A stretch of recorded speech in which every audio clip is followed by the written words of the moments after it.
Whoops. So we will be back. Bang, bang.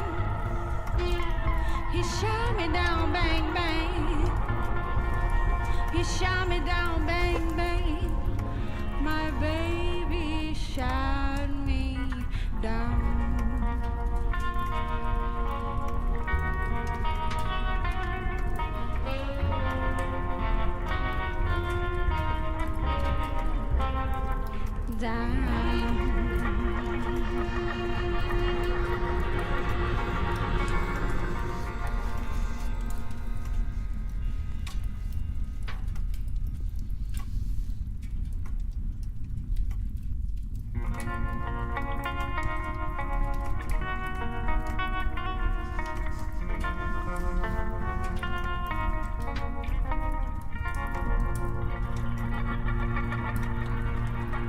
I was 5 and he was 6.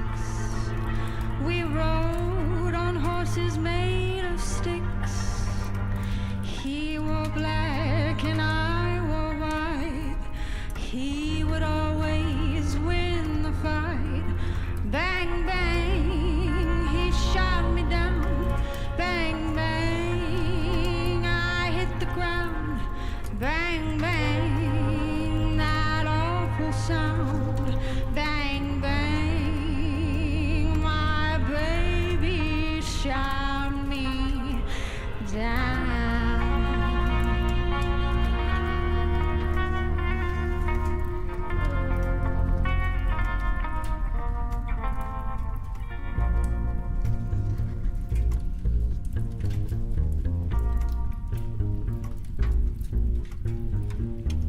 Boy, you know I ain't your missus. Done with a capital D. I ain't got time for your running around. Don't sing your Coca-Cola blues to me.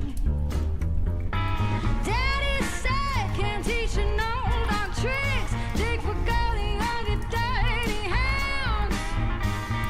Town is small, but people talking bad. Oh, we know just why you're dead. You better run, run, run, run.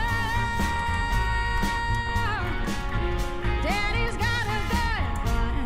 Run, run, run, run. Daddy's not the one. Ain't nobody gonna save you now. Nobody gonna save you now. Nobody gonna save you now. Ain't nobody gonna save you now. Nobody gonna save you now. Nobody gonna save you now. Daddy's got a gun. He shot me down, bang, bang. He shot me down, bang, bang. My baby shot me. Look here, what the cat dragged in. Now you're acting like a mouse. Baby, just a week ago, you said that this was your house. Don't come around when you feel alone. Rather walk down this road alone. Nothing but a strange addiction. Betrayal got me feeling wicked. Grab your little keys and Marlboros. Hurry up, Daddy's coming home.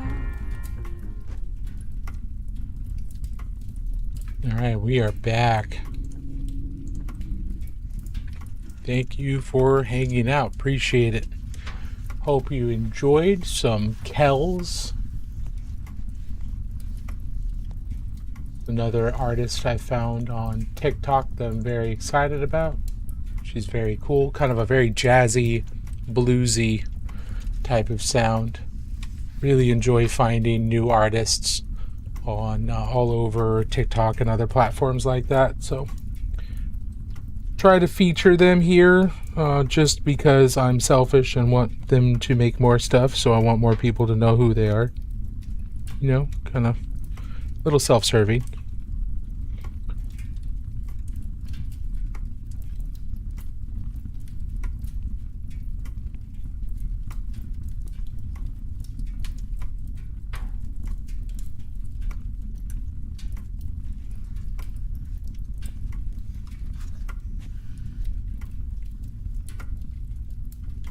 I don't think that's too terribly bad. You find a cool artist, it's not too terribly bad to promote them and say, hey, you guys should check these out. These are really good. That way they make more music.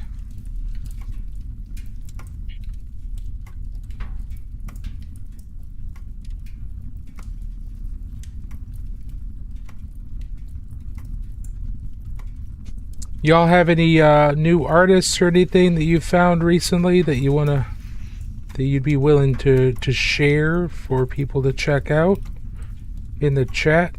There's always new artists out there. I'm just constantly on the lookout for them. Because when I'm in the mood for music, you know, I get in the mood for certain types of music, so I like to have a big library of different people or different things that I can check out. So I'll listen to all kinds of stuff. Not huge into like into like black metal, that kind of stuff. Not super into that personally. I have listened to it, and I don't find it unpleasant, but I also just don't find it as interesting as some people do. And that's okay. Everybody's got a little different thing that they're really into.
None?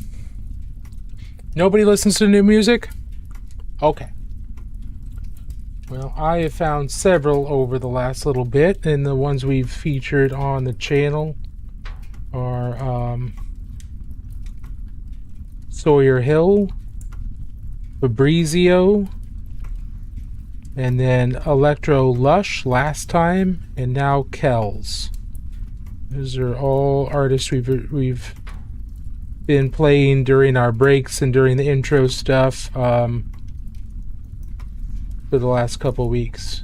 So we'll probably go back to Electro Lush at some point and just do more of their sound until I find someone else. And I'm finding more people. Hey, Embeddis, how are you doing?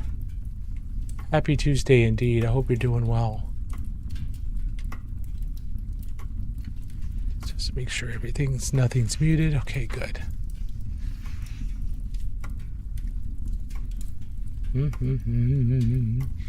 What have you been up to? I hope you're doing okay.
Hey man, no lore questions, but have you played the video game Necromunda Hired Gun? I have. Not all the way through. I found while the aesthetics were amazing, especially the in-between mission aesthetics, really, really good, super vibey. Really, really liked all of the general design of the sets and like the aesthetics, especially like that giant train and the other stuff. I found that it didn't feel like Necromunda to me because it felt more like a Doom clone, and that wasn't really what I'm looking for in terms of a Necromunda game. I'm not looking for like a run and gun type of game, and it very, very much felt like just rip and tear type of gameplay, which was entertaining for a bit, but wasn't going to hold my attention for a really long time.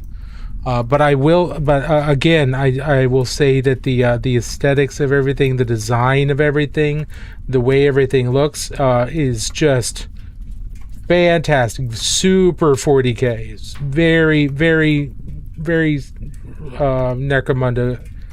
Very accurate to what I was kind of imagining a lot of Necromunda to be.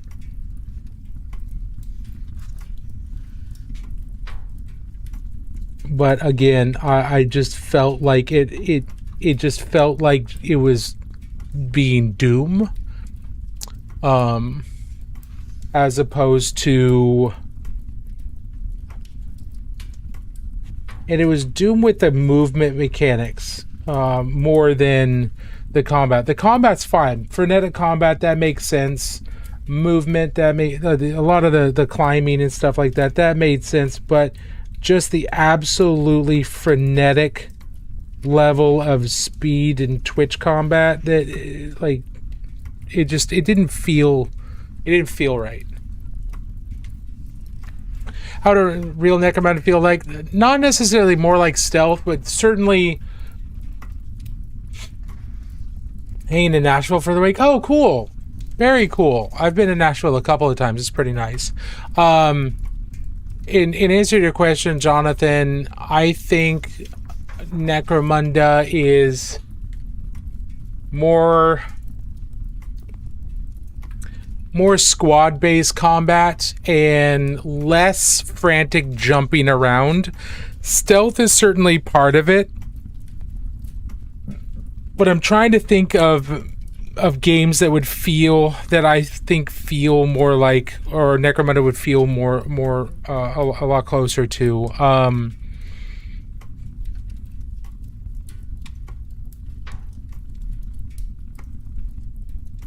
Especially if you're an individual.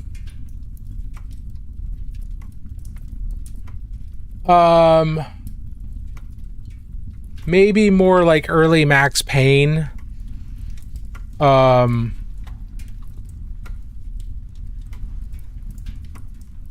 Early Max Payne, less like Doom, where it's more, you've got things like bullet time and it's one person against, a bunch of bad guys, but it's not like a bullet hell. Something more like that is what I would be a little bit more expecting with Necromunda. I think Darktide does a pretty good job. It's super hordy. It's obviously like Left 4 Dead or Vermintide, but the type of characters and what you're able to do feels a little bit more grounded with Necromunda. Whereas with Hired Gun, man, I just felt like I was both Spider-Man and Doomslayer and Duke Nukem all together. It just didn't feel right to me. But that's my only complaint. Everything else about it was really, really cool. And hey, if it's the vibe that you're going for and you're having a blast, far be it for me to poop on your parade. Ignore what I'm saying, right? And just, you have fun. That's the most important thing. Are you enjoying it? Yes. Okay. Fantastic. That's the most important bit. Not me screaming, this isn't good enough. Because obviously the game wasn't designed for me in that case, and that's okay. I'm fine with the game not being designed for me, but that was my opinion. It's just why it didn't really vibe for me in terms of the gameplay mechanics. It just it wasn't what I was looking for in a Necromunda game.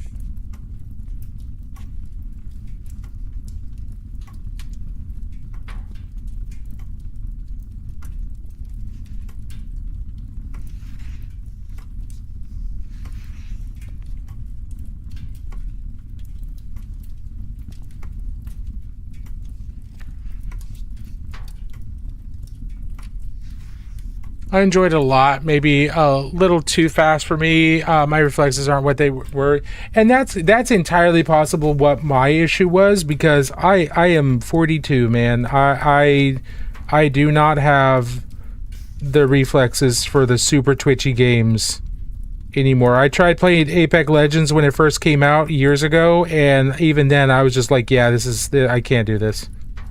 Like I can't. This is too much happening. I'm not processing what's happening fast enough. And it's probably the same thing that was happening with Hired Gun to a certain extent. It was just like I'm tired. My old brain is tired.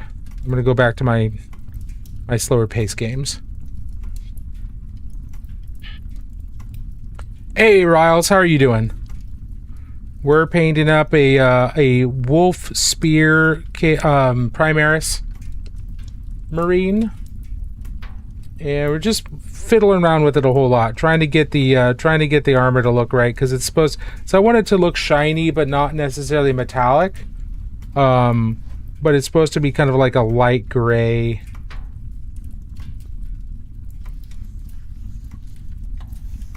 Well, I also don't want to just. I don't want to just paint it light gray and then give it a wash. And like I want to take more time with it personally. More opportunities to play around with light and figuring out how to paint different types of reflective surfaces. Anytime I can take a little extra time to do that, I think that's a good use of my personal time.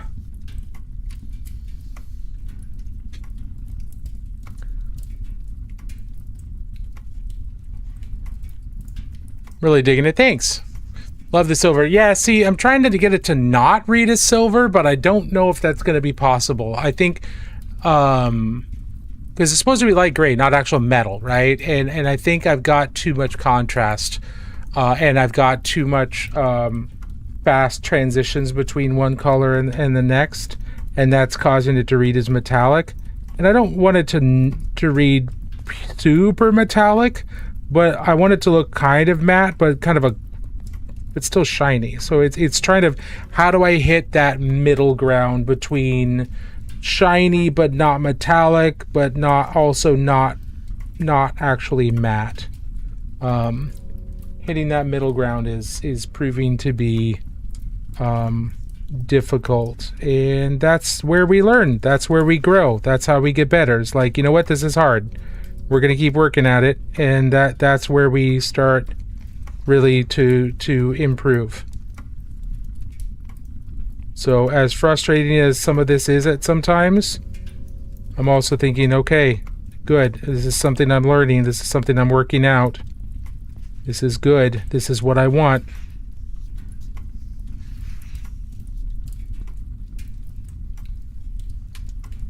I want this to look shiny, but I don't want it to look metallic. So it means I need to slow down, still have contrast there, still have some fast gradients, but slow the gradients down because I want it to read as less polished. So the highlights are going to be more diffuse.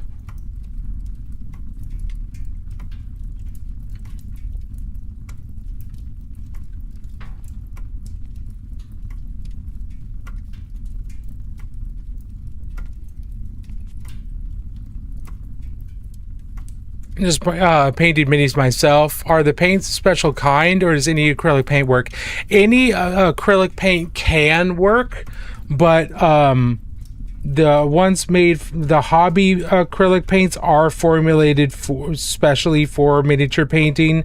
They dry a little bit faster. They have more opacity to them because high quality acrylic paints are going to be very transparent, and low quality craft paints are going to both be transparent but also not have much pigment in them, so you'll have to do lots and lots of layers.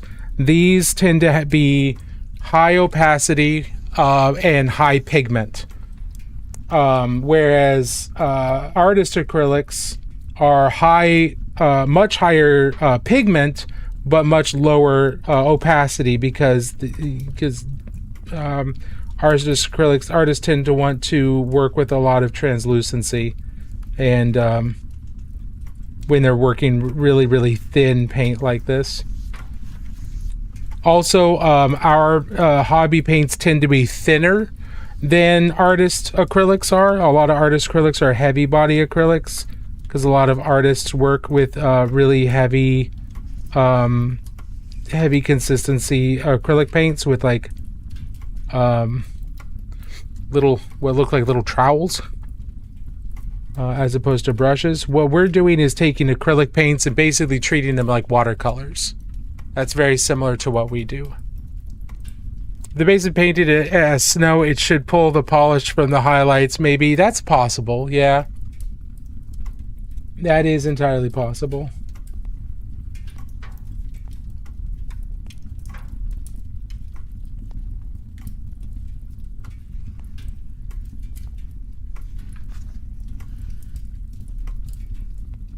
Where's a good place to buy miniatures?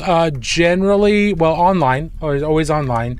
But if you're talking about like a local place, finding places that sell things like Dungeons and Dragons and comics, oftentimes they'll have miniatures as well at local stores. If you're talking about online, then there's lots of different places you can buy miniatures from. It kind of depends on what types of miniatures you're looking for, because there are miniatures for all types of games and all different types of intellectual properties.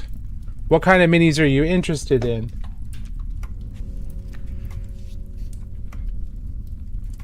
Oh, I'm moving to a big city tomorrow. Oh, are you, Riles? Oh, that's exciting. Well, I hope you're excited anyway. I know that can be, if you're not used to a big city, I know that can be really intimidating. That is very cool. Are you moving for school or work, or is your family moving? Like, what brings the move?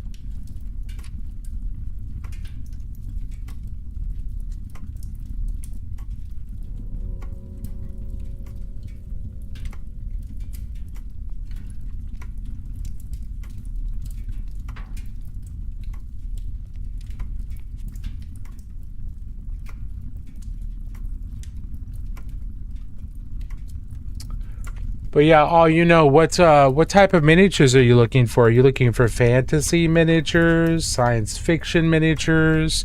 Are you looking for Warhammer or something else? The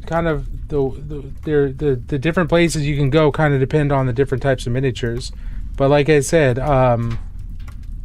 comic book stores, game stores, board game stores specifically, those will often have miniatures of many different types there, especially for Warhammer, Dungeons and Dragons, and other similar games. But it also kind of depends on, if there aren't any of those nearby, then online is probably going to be your best bet, and it kind of depends on what type of miniatures you're looking for, where we could suggest to go online. I'm not sure how to feel about it. My girlfriend is getting laid off from her government job. Oh, that stinks. So we're moving to where her new job is. Oh, cool. So she's already got a new job lined up. That's nice. That's really good. But yeah, that can also be a really, really, really big change.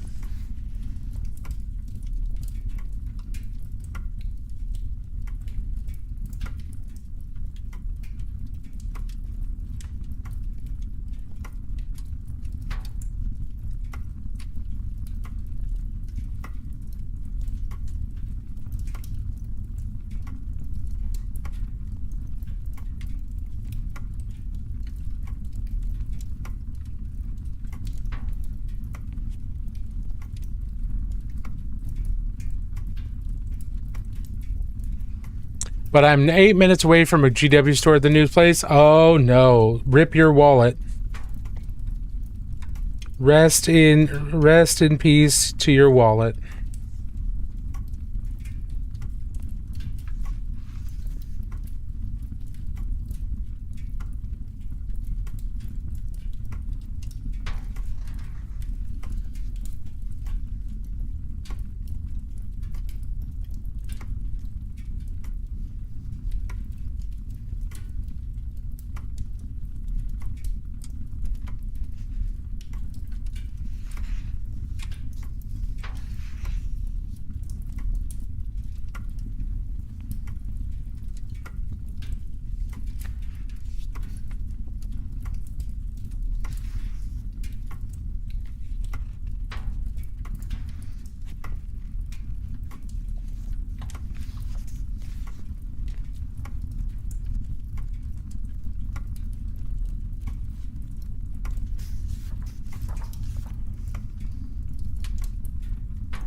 I've already started painting raptors recently. I've really enjoyed it. Excellent.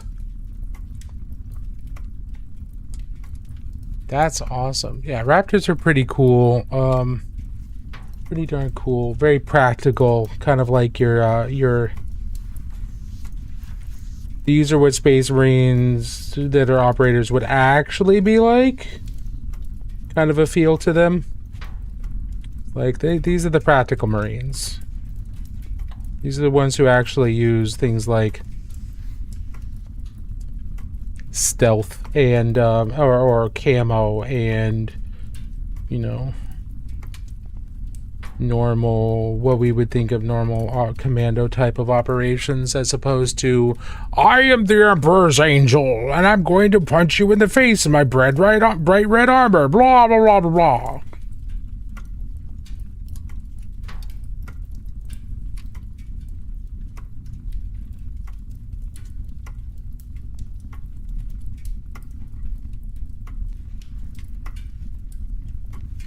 The bombacity of normal Space Marines is one of the funniest things about 40K, because it's just like, yeah, I'm a Space Marine. I'm just so big and powerful.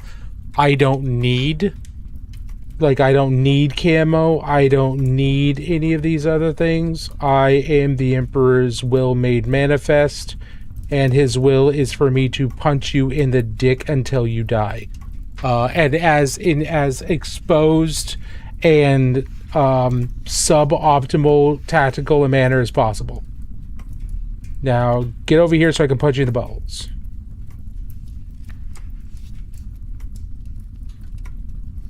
Like, I understand, like, the Space Marines are shock troops. And shock troops don't need to be like stealthy or anything like that. Their whole job is to just like go in and kill everything, forget the subtlety.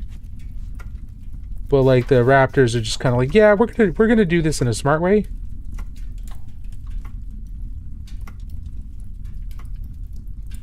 As the Codex commands it. Yes, the Codex commands that you must punch all of the Emperor's enemies in the balls until they fall over, weeping, till they fall over weeping and gnashing their teeth. So the Emperor wills it.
Have you seen the Kit Bash Thomas the Tank Engine builds that have been circulating online recently? I have not, Sam. That sounds terrifying. Thomas the Tank Engine is both adorable and also nightmare fuel at the same time. So I'm not sure how I feel about this whole idea of Kit Bash Thomas the Tank Engines. Tell me more so that I may be properly horrified and or amazed. I'm not sure which one it should be at this point.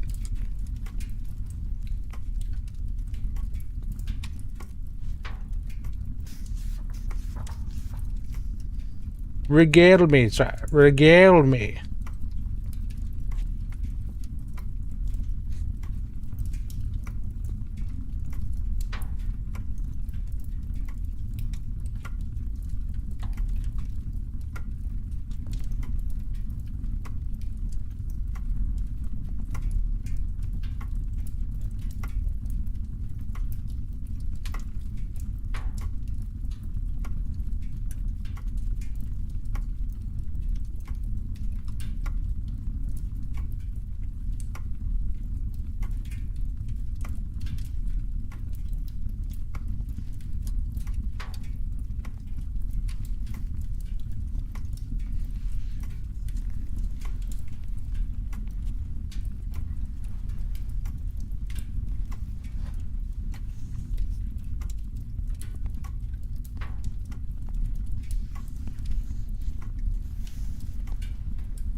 "100% nightmare fuel. There have been some orcs and defilers, yet to see a full army." That sounds awesome, though. But what would be amazing, definitely worth a search. The builds are great. I'll have to check those out. Are you seeing those on Instagram, TikTok? Where are you seeing those? Where's the best place for me to try and search some of these out? What would be the ideal hunting grounds for my Google Foo?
Saw some on YouTube Reels, and it's all cross-platform with Google. Okay, cool. I will have to see if I can find some, because that sounds interesting.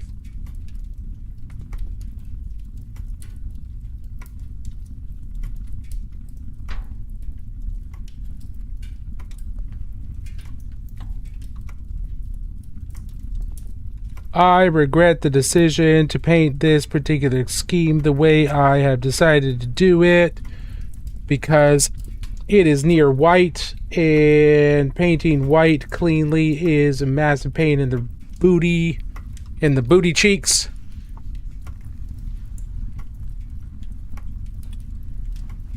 And I'm going crazy trying to glaze, but then failing to glaze because white is hard to glaze with, or near whites are hard to glaze with without them going chalky. And they're all going chalky on me, so I should be glazing with darker colors, but then I don't feel like I have enough control with darker colors to prevent them from overwhelming all the white. Whee!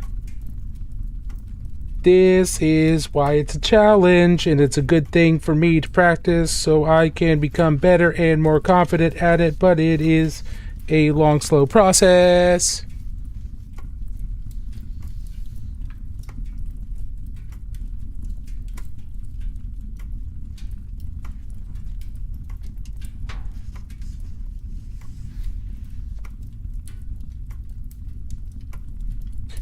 Let's see. I did pick up the 11th edition Armageddon book on Audible for Warhammer 40,000. So that's going to be the next book I start working on, so I can update myself on the latest lore when it comes to 40k.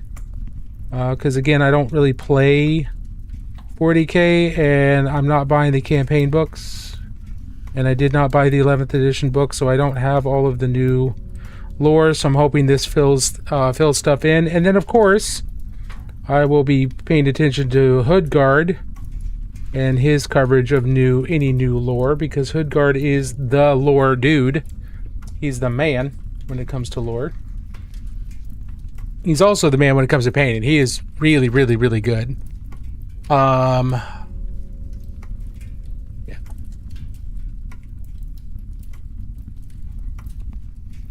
Man is dedicated.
Sorry, I'm not super chatty, everybody. This is lots of mechanical back and forth with a lot of this. So if there's anything anybody wants to talk about, or anything they're excited about, feel free to let me know. We can chat about that. But otherwise, I'm just focusing on kind of the, this is kind of a mechanical process of painting down, painting a layer down and figuring out, okay, that looks right or that doesn't look right. Okay, what do I need to do to fix that? And it's a lot of conversation in my head that's very difficult to narrate all the time, because it's just repeat. It's the same thing over and over and over again. I doubt most people want to hear me talk about, okay, now we're going to refine this. Use a little bit of this neutral gray here to refine this. Okay, that's not blending properly, so I need to mix in a little bit more of XYZ. And it's just a lot of stream of consciousness that I don't verbalize terribly well.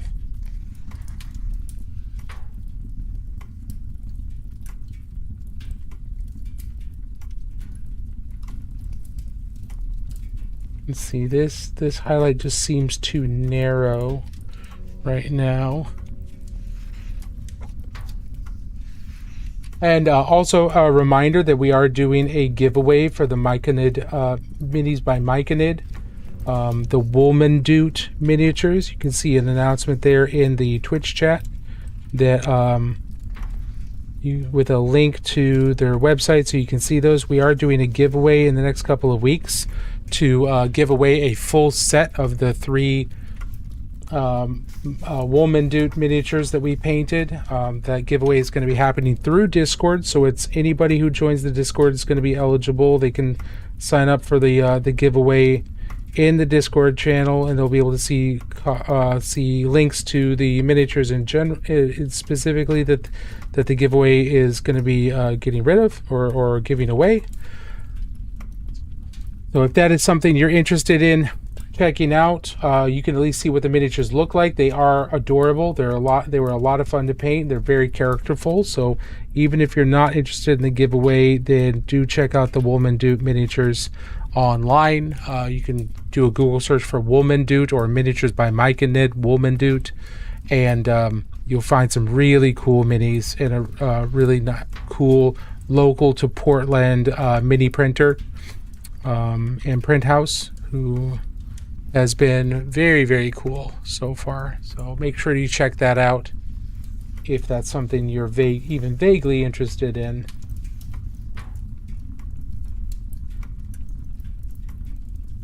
Want to do a better job of communicating that and making people aware of the giveaway. So I realized I didn't do a good job of that up until now. We were originally going to do the giveaway at the like on this stream, but then I realized that I'd really dropped the ball on advertising it and letting people know that it was there. So we'll wait a week or two.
Sorry, I was off camera there for a second.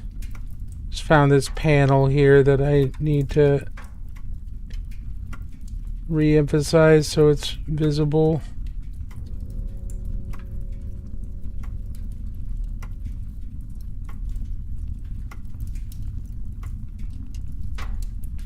Better.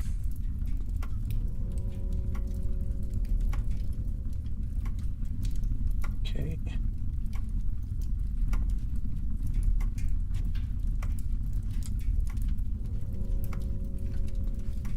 Oh, here's the next question. With this particular model, the main colors are light gray, black, red, and some gold. There's not a whole lot else going on color-wise.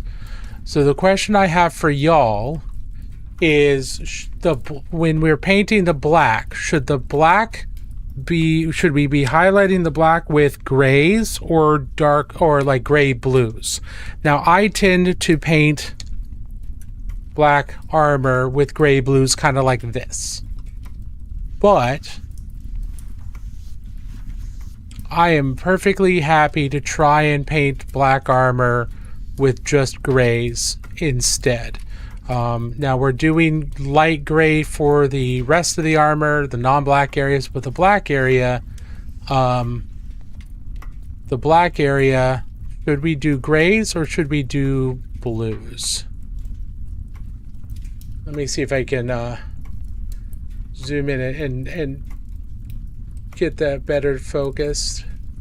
There we go. Thank you. Yeah, that's what, you know, all miniatures end up starting to look like this, where it's kind of like, I'm not sure where everything's going.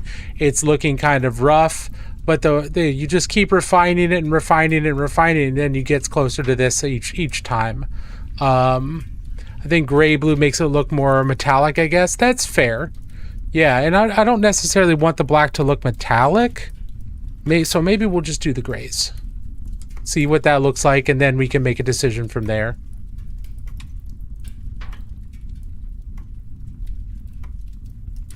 See how we do. But yeah, lots of miniatures start out kind of like this, or they start out really rough, and then you just refine and refine and refine and refine, and eventually you get to the point where things just start looking a lot more put together. So we've got our highlight here. Oops.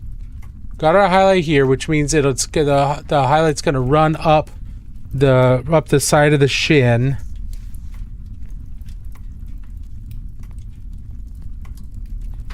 And I want to keep this narrow because it's supposed to be black armor, right? So that means I don't want the gray highlight to be much there, because then it'll just start looking like gray armor. I want the black to still read as black and rather than gray.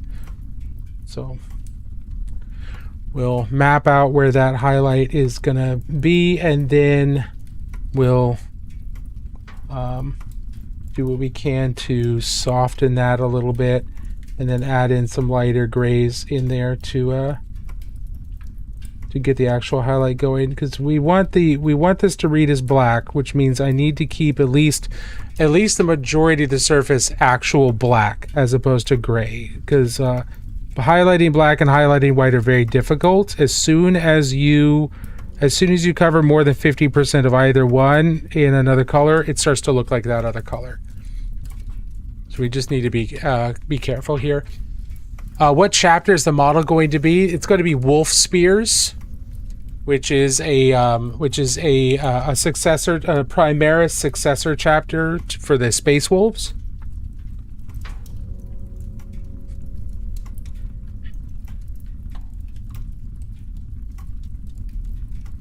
Space Wolves, with the non-Primaris Marines, back when the Space Wolves were all firstborn Marines, they didn't have many successor chapters. In fact, they only had a couple, because they didn't follow the Codex Astartes, which split chapters like that did follow the Codex.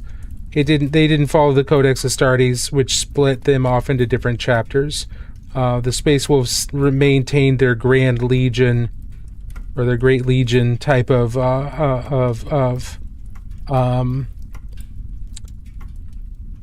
organization, and so they didn't do many successor chapters, because successor chapters were specifically originally splitting the legions up into smaller groups, smaller individual chapters of Space Marines, as opposed to keeping them as each as one giant group of Space Marines.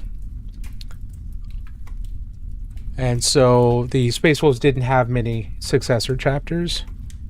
It didn't really fit their ethos much. But with the arrival of the Primaris Marines, a lot of Primaris Marines were of Space Wolf blood and gene seed, but the Space Wolves didn't really accept them right at the beginning, and so Guilliman established successor chapters for the Space Wolves using those, and the Wolf Spears were one of those. Now the Space Wolves do accept the Primaris Marines as long as they go through the Space Wolf trials. They do accept the Primaris Marines as actual Space Marines, actual Space Wolves, as long as they take on the culture and things like that, because the culture of Fenris is very, very important to Space Wolves. So as long as the Primaris Marines take on that culture, take on those challenges, then they're good.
Let's get this up just a teeny bit here. I'm gonna let all that dry, as again, we don't want the black to read as we don't want the black to read as gray. So we want whatever gray we're using to just kind of skim the line there between looking like a light and then looking like a the main color of the armor, which is not what we want.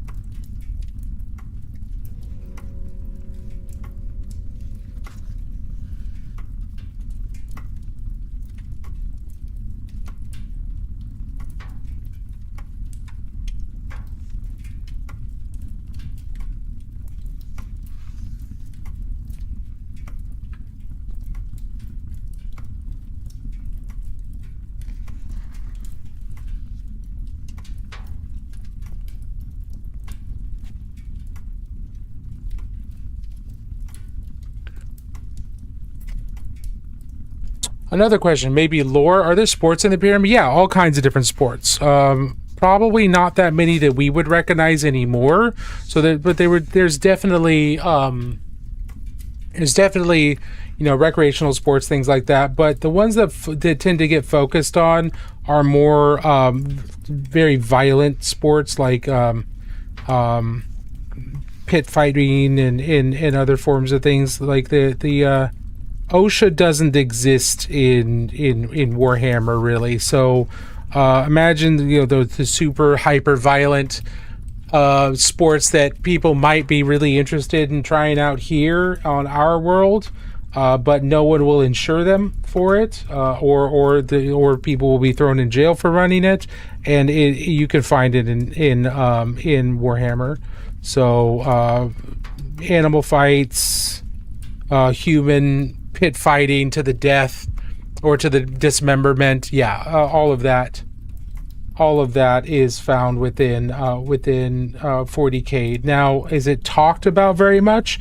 At this point, no, not a whole lot. There are times where they're mentioned in some of the Inquisitor or the crime novels that Black Library puts out, because those tend to focus a little bit more on day-to-day life, as opposed to like a book about Space Marines won't focus so much on day-to-day life. So those types of things will be covered in those types of books. But they're mentioned here and there, but not to any super massive detail. There are board games and things like that, like chess called Regicide.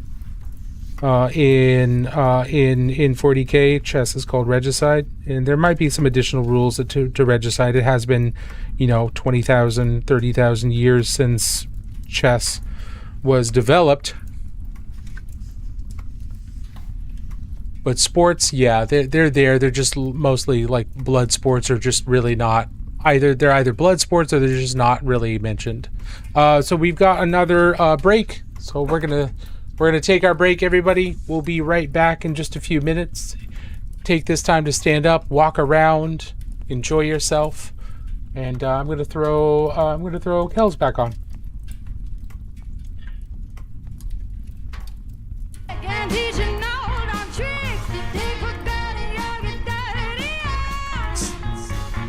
Tell me Let's do another Kells.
All right, we're back.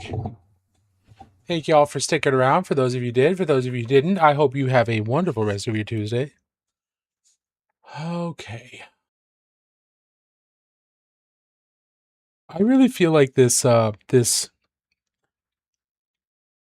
highlight on the black's doing way too much. So what I'm gonna do. Oh,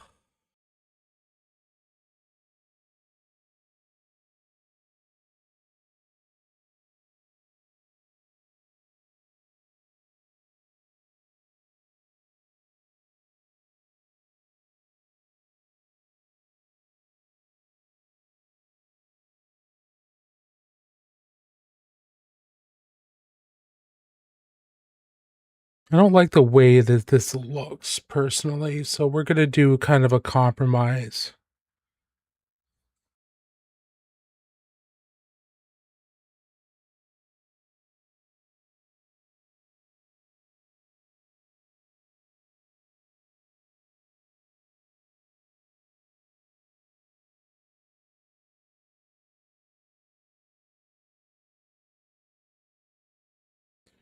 We're gonna expand up on here on then the knee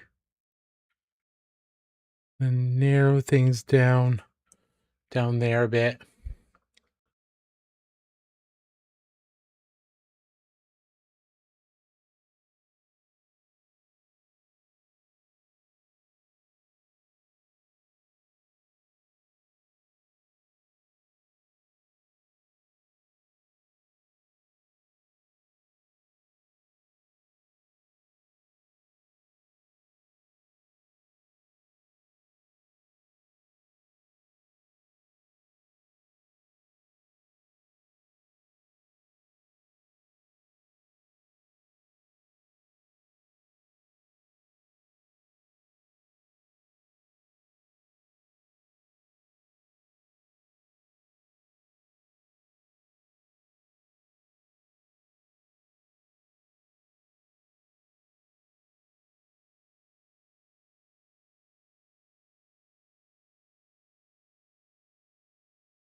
That's better, I think.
You must have no sign. Is there something terribly wrong with my earbuds? No, there's nothing wrong. I'm just being quiet.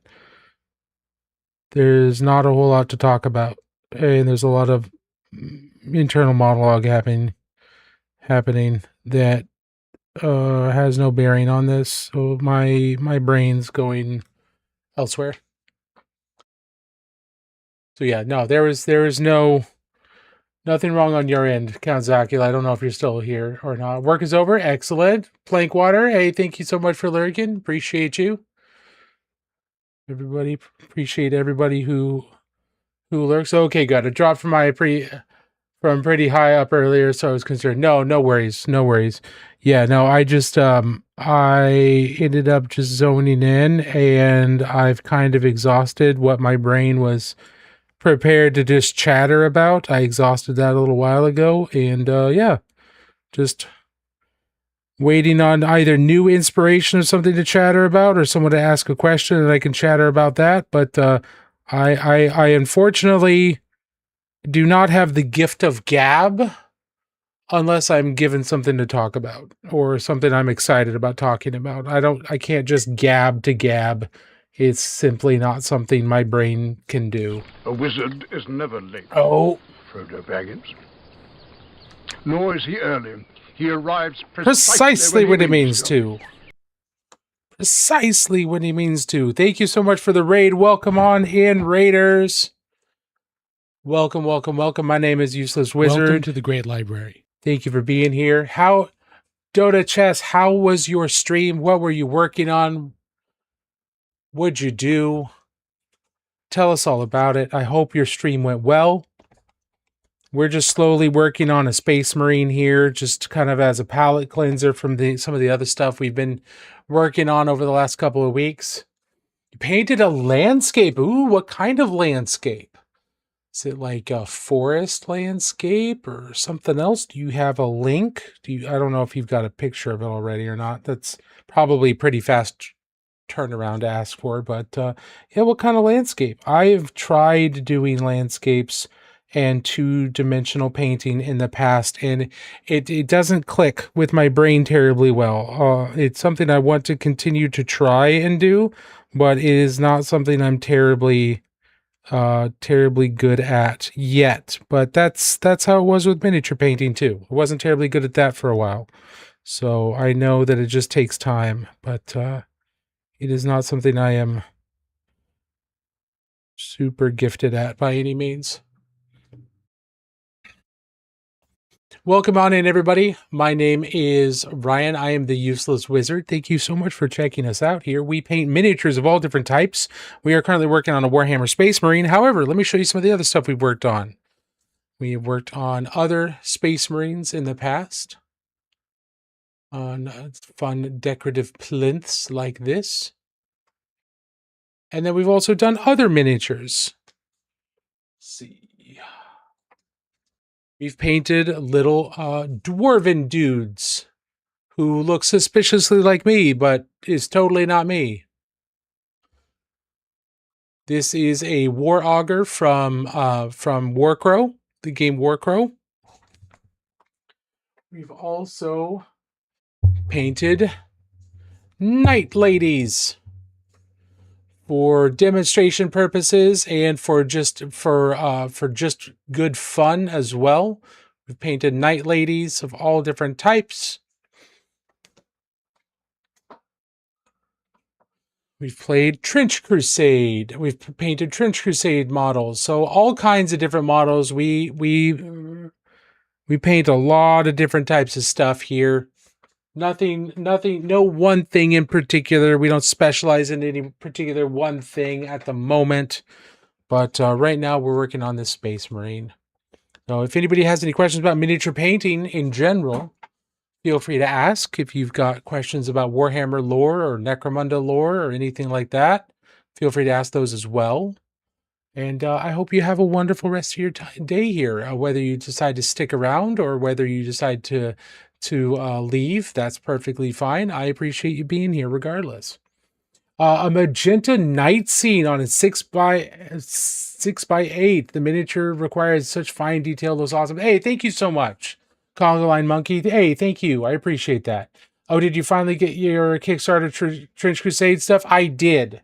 I did finally get my Kickstarter Trench Crusade stuff. I've also got the plastic Trench Crusade stuff from their Prussian set. So that will be another project we do eventually, soon-ish, kind of.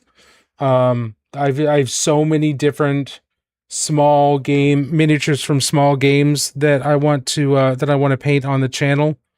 That it's going to be really difficult to sit down and do like a really big project at anytime soon. I've got multiple big projects that I'd like to do, but they're all going to eat up massive amounts of time. So, you know, we got to kind of figure out what to prioritize.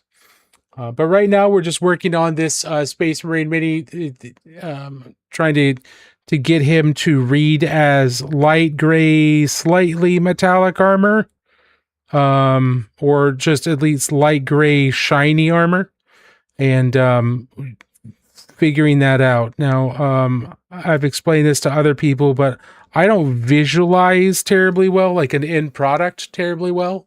So there's a lot of back and forth. There's lots of messing around and mapping out where highlights and midtones are going to go and trying that out. And like, yeah, that works. Or nope, that doesn't work at all. And then, you know, kind of going back after that. But my whole goal is to continue to develop as a miniature painter and do more and more painting competitions or painting, you know, shows, as well as doing things like display level miniature painting in addition to gaming level. But I don't do this for a living. I have no desire to do this for a living. But I do enjoy teaching, so I travel to a lot of conventions around the United States and teach miniature painting at those conventions. And I love to teach and help other people break through their blocks when it comes to either art theory or color theory or miniature painting, or helping them understand light a little bit better so they can apply it better in their own painting. I really enjoy all of that. So we end up talking about a lot of that, and I end up doing a lot of demos here on stream. So if anybody has any questions, please feel free to ask. Sometimes it's best that your passion isn't your job. I agree. I've tried doing painting as a semi job in the past, and I hated every minute of it. It sucked all the joy out of it. Some people can do their passion for a job and still find lots of joy and satisfaction in it. It is not something I am gifted with.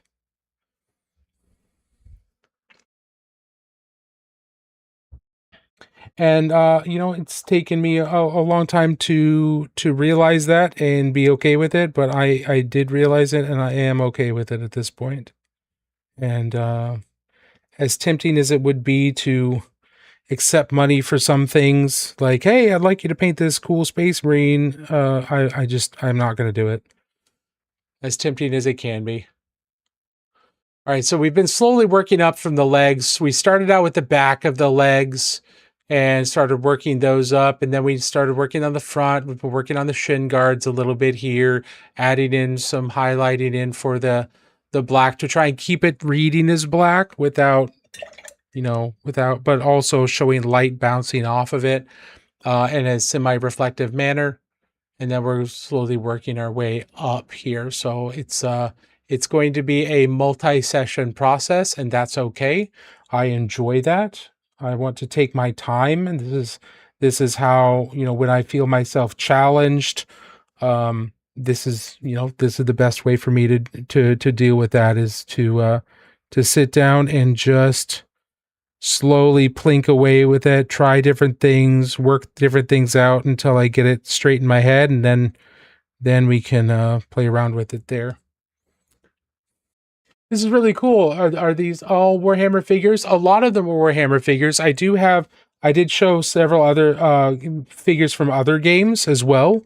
So I paint a lot of minis from different games, also miniatures that just don't have a game associated with them at all, and are just either for Dungeons and Dragons in general, other RPGs, or they're for a board game, or rather than a war game, or they are just miniatures that are meant to be painted. There are plenty of boutique miniatures out there, boutique miniature companies out there that just make art pieces. They just make cool looking miniatures that they think is cool and we think is cool, and you just paint those. Do I have anything like that close by?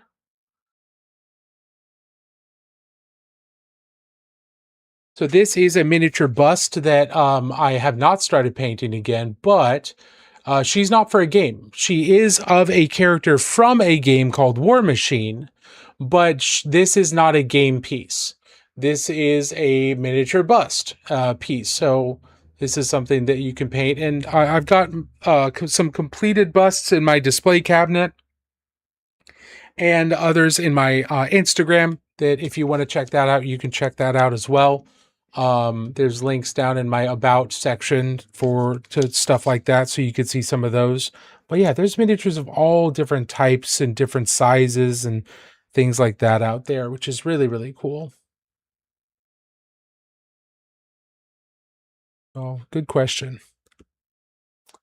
Let's get some more gray here. We're going to use pretty thinned out gray. Welcome. Make yourself at home. Hey, thank you so much for the follow. Really appreciate the Zoltan and Duchess. Appreciate that. Grab yourself a book, grab yourself a spot next to the fire, or pull up a chair, join the conversation, whatever you choose.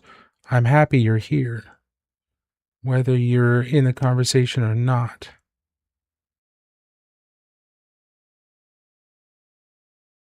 Long as you are hanging out and enjoying yourself, or just enjoying yourself and then leaving, that's a-okay. I was kicked out of the Wizard School of Magic because I'm a useless wizard, so they didn't want me teaching classes. Go figure. So instead of sending me back out into the wide world, they sent me down here to the Great Library of Magic, which is where we are right now. We're actually in my study for the Great Library of Magic. And you can hear students and visitors going through pages and reading books and the old magical grandfather clocks and things like that in the background. You can hear the crackle of the fire here in my study in the background, just as a nice little vibey place to hang out.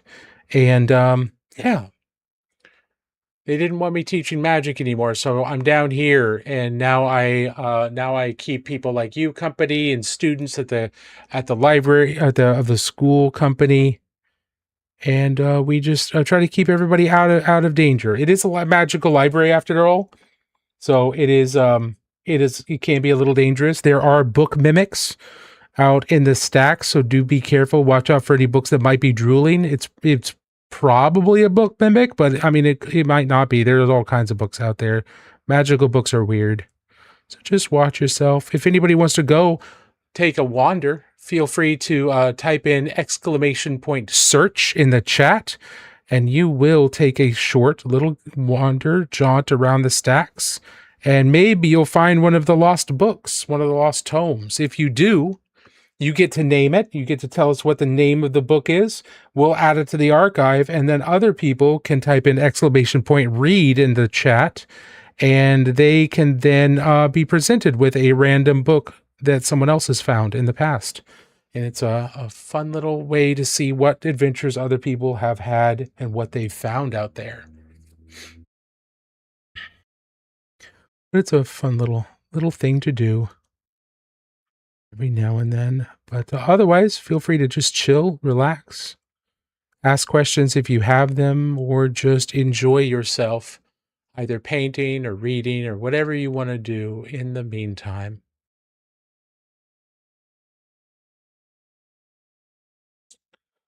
Let's get some more of this, some more of my lightest gray. I need to mix up some more. I'm out. Mix up some more, make that a little darker. What I'm trying to do right now is highlight this black in such a way that it still appears to be black instead of going gray on us. And one of the easiest ways for black to go gray is for you to have too much of the surface covered in gray. So I'm trying to keep these highlights very minimal. Trying to keep these highlights minimal so that most of the surface still reads as black, and these just end up reading as more naturalistic highlights, natural reflections off of the black surface. And I think we're doing okay here.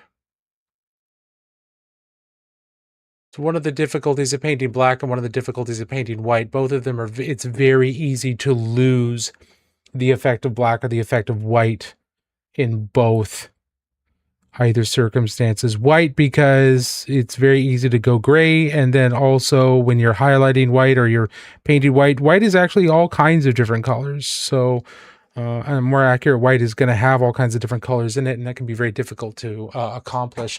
Black, on the other hand, is absorbing most colors, but it's very, very easy for black to appear very gray if too much of it is covered in gray or other colors. So trying to minimize that can be tough. And that's what we're doing. We're trying to go slow, make it look a little bit more natural if we possibly can.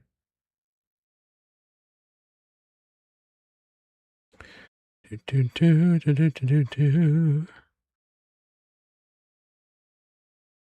we're painting this from four different directions, 4 different light sources is kind of the idea.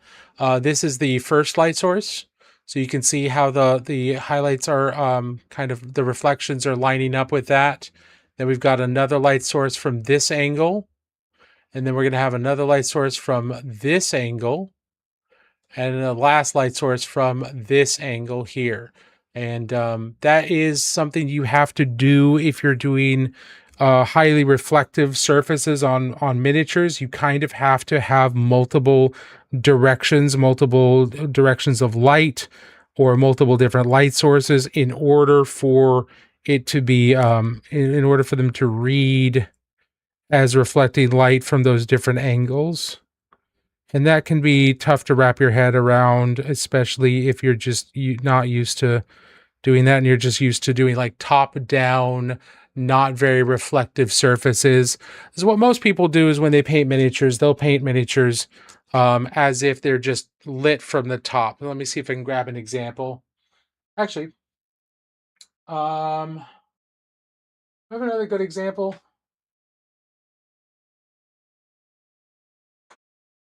I know we've got another one up here.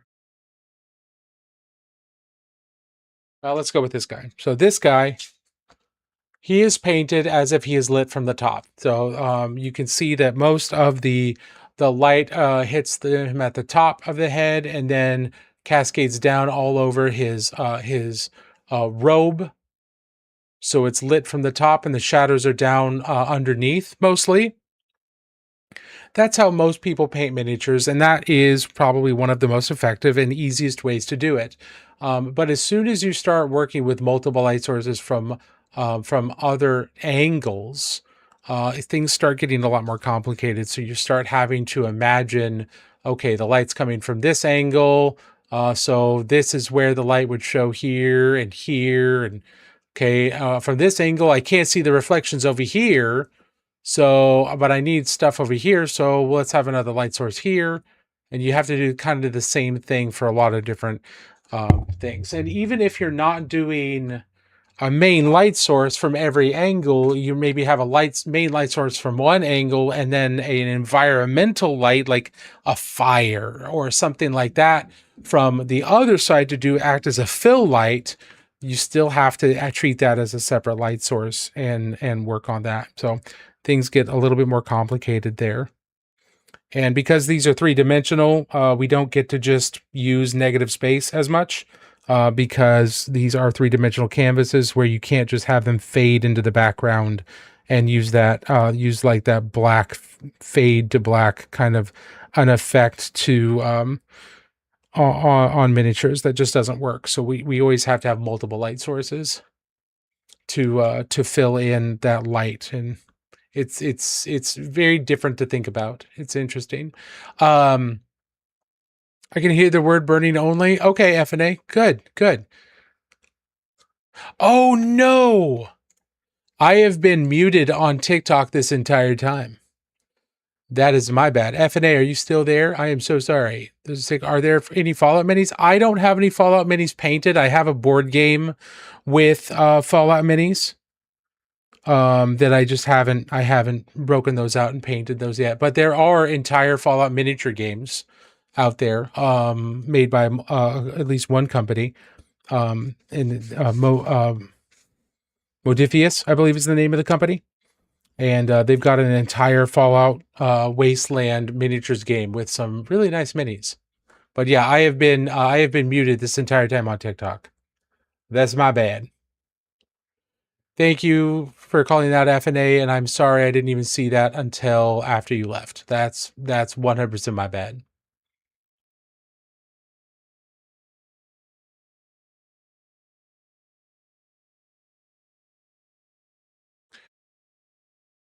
Can you tell that I've been streaming since 2018? I'm really, really good at this. I know I don't make mistakes at any time, ever. Mistakes are unknown to me. I'm totally full of it. Okay. So we worked on the shin guards a little bit. We do want to I do want to have some red designs on the shin guards, just like in the example picture on the TikTok, on the Twitch stream. So you'll be able to see that. I want to decide on that a little bit later. I really want to get all the light mapped out first before going super crazy on anything else. So we'll get back to that here in a little bit.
Okay.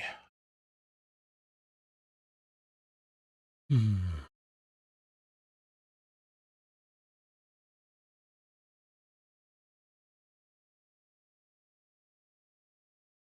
let's start mapping out where maybe some of these other highlights are going to go. Now the chest is kind of like, rounded out at the top, kind of like a cylinder. So we're still going to have our cylindrical highlight here, but then it also curves inwards here. So at the bottom here, I'm going to have some highlight here and here.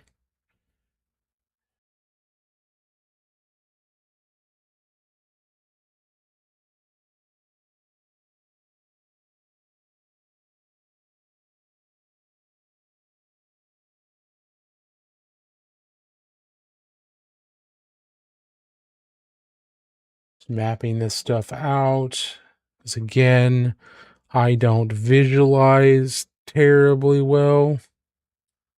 I have an idea of what I want it to look like, but I I don't really see a clear finished image in my head.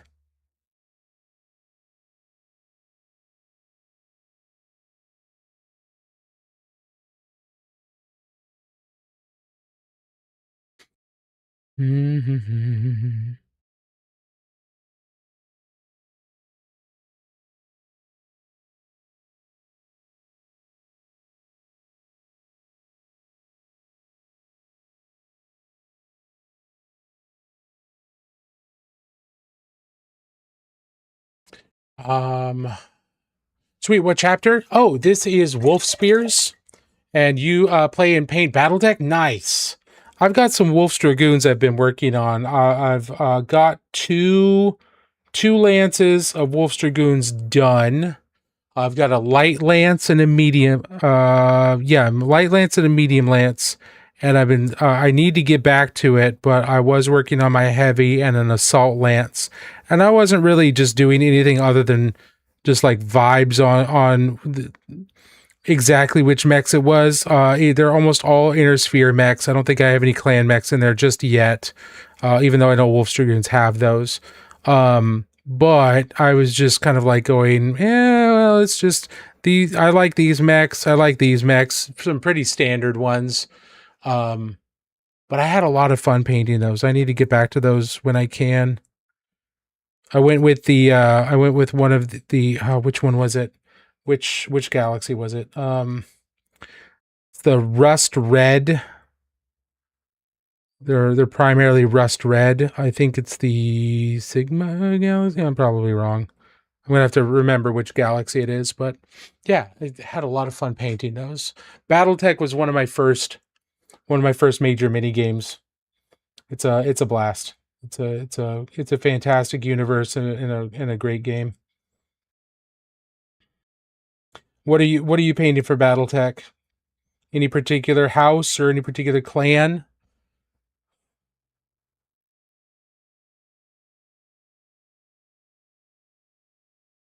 You a dirty clanner or a dirty spheroid? Anybody else play BattleTech? Next to 40K, in terms of game IPs, it's probably the next most complicated and most historically detailed game universe. BattleTech is literally hundreds of years worth of very well detailed lore. Now, Warhammer has thousands of years, but it's not as anywhere near as detailed. So, you know, there's some differences there. Warhammer paints in very broad strokes.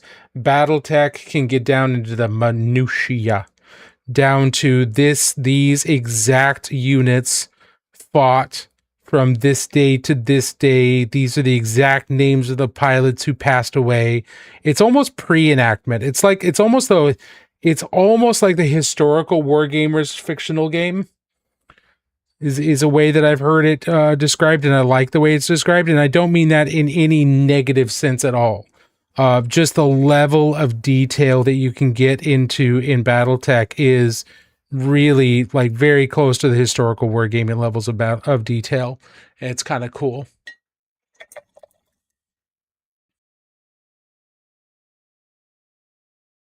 Yeah, there's like 20K years and 40K, just like we don't know what happened. But it was bad. Exactly, Gus. Exactly. Whereas in BattleTech, you can kind of go this couple hundred years was pretty bad. We're not sure what happened here, but we know what led up to it, and we know what happened between these years afterwards. And yeah, it was real bad. But we know exactly what happened here and here. We just don't know what happened inside of this couple hundred years.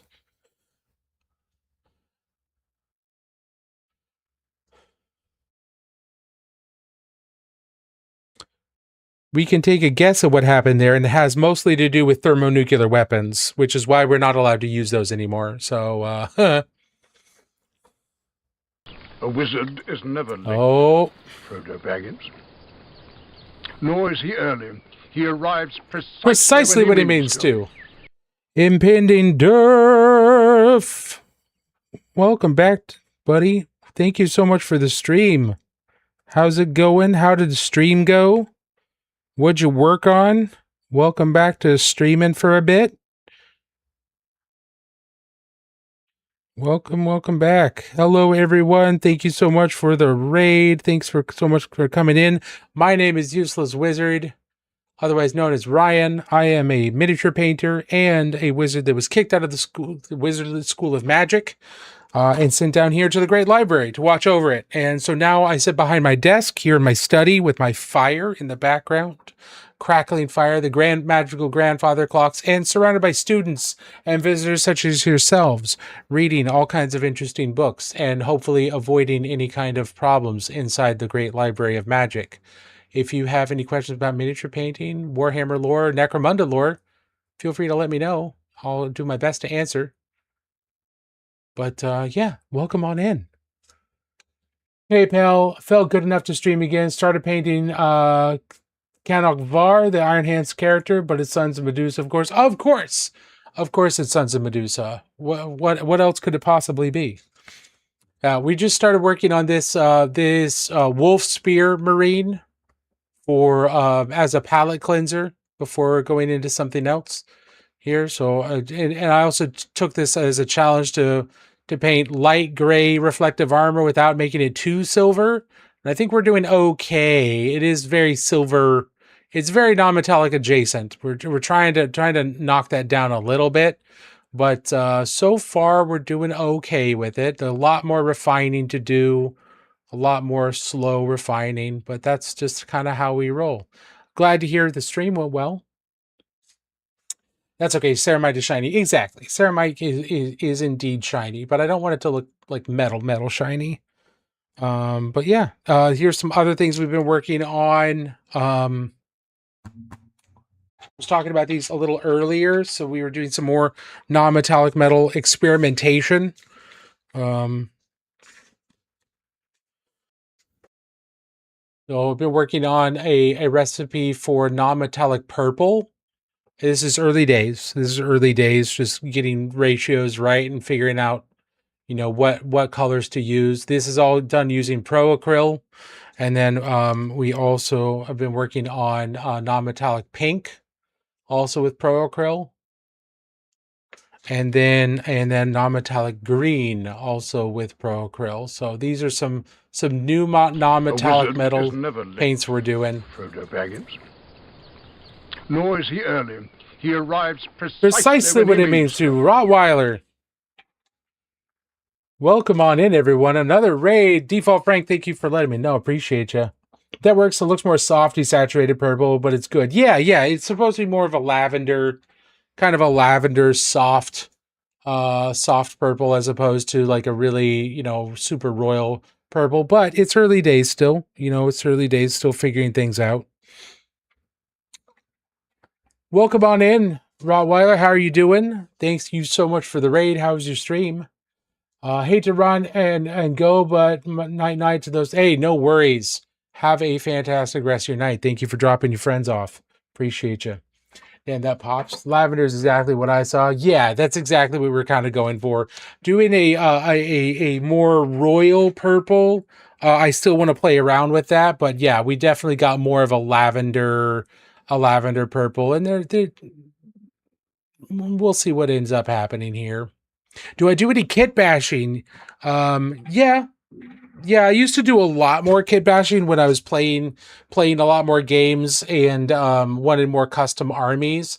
Now, the kit bashing I do would be specifically for something like Dredge Crusade or other games that are miniature agnostic that I want to make a custom mini for. Here, let me give you a second.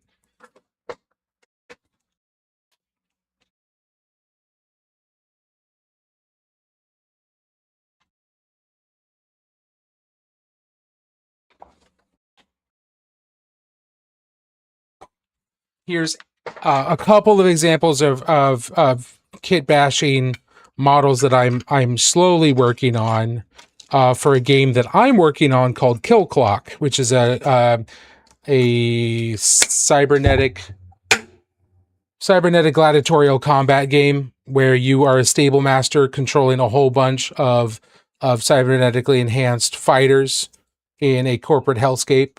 I mean, the world is a corporate hellscape, and you are providing the entertainment for the working class and the drudges in the middle management. And each one of your fighters is converted, and they are all melee-oriented combat servitors and people who are the dregs and rejects of society, the criminal, the degenerate, the economically incompetent, i.e. the poor. They're all taken up and converted into horrific psychopathic killing machines, each one with a bomb planted deep within their bodies or some other form of timed execution device. And if you don't fight, if you don't kill, then you die. That's the whole motivation behind Kill Clock. Each one of your fighters has a timer, and every round that they don't finish off another model, that timer ticks down by 1. And when it hits 0, they die. And so it's if you're familiar with the idea of Chrono Gladiators from 40K, it's that kind of an idea. It's the same type of thing. What game is that mini from? These are all conversions from models of all different types. A lot of Warhammer conversions, but some of these pieces are from other games as well. So far, these are all Warhammer Fantasy and Warhammer models. So that's a game I'm working on. I've got most of the rules. I'm just refining stuff and going to start play testing soon. But the whole idea is that you get to kit bash cool cybernetic psychopaths and then just go to town and just blast each other to pieces.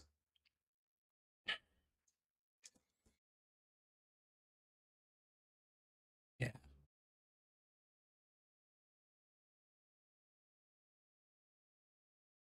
Oh, those are some. I'm also working on these guys. These are from old Cornucopia. I think the game Cornucopia. But I'm going to be converting them into each one of them, both of them having a giant metal roller ball instead of legs, and with a bunch of cybernetic components plugging into their backs and the like. And this is how they move around and how they fight. Yes, I am I am designing the game based on a game called Cyber Savage. So I talked to the guys who developed Cyber Savage, and they gave me permission to use their game as the core system for it. So I am rewriting parts of it. So it's going to be Kill Clock. The game is called Kill Clock. Subtitle Blood Buys Time, but Kill Clock is the name of the game. And then at the back of the it'll say like powered by Cyber Savage. So they did all the hard work in developing the actual system. I'm just adopting and rewriting parts of the system to fit into Kill Clock better. It would be cool to do something like with BattleTech Mechs. In fact, I have good news for you.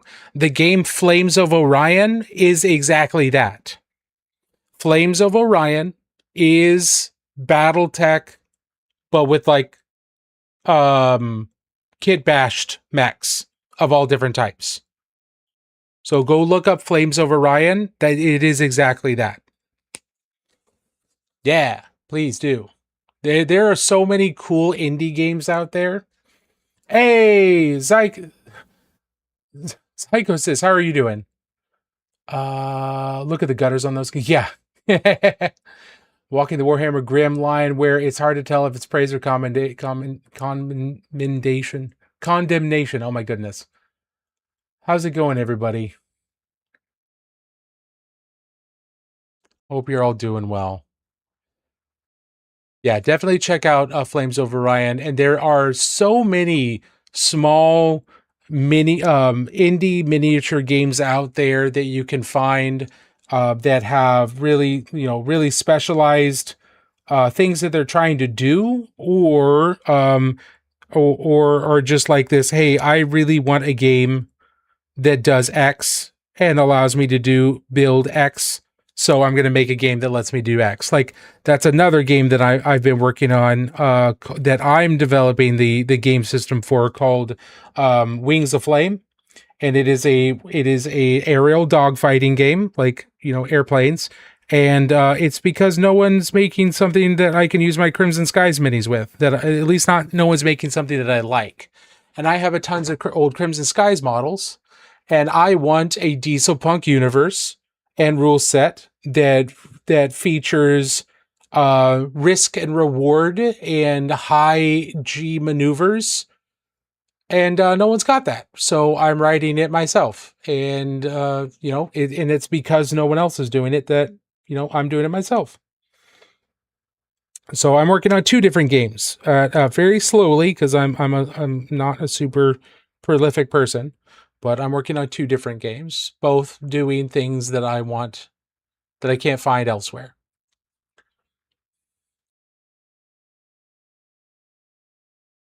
Go to sleep, homie.